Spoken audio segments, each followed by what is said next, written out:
अस्य आदित्यहृदे स्तोत्रस्यागस्त्य ऋषिः अनुष्टुप् छन्दः आदित्यहृदे भूतो भगवान् ब्रह्मा देवता निरस्ताशेष विघ्नतया ब्रह्मविद्या सिद्धौ सर्वत्र जय सिद्धौ च विनियोगः।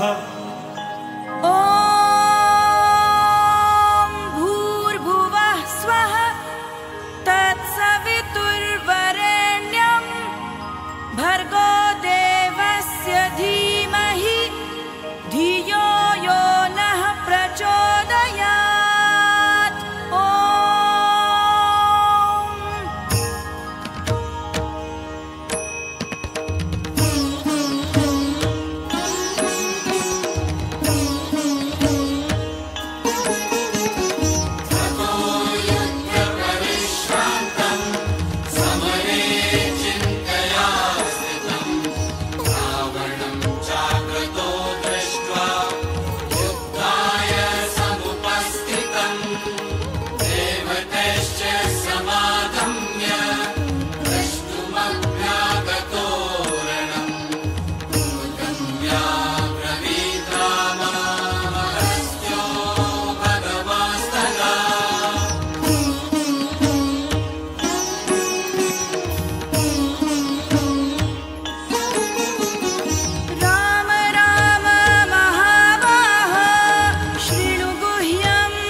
चिन्ता शोक प्रशमन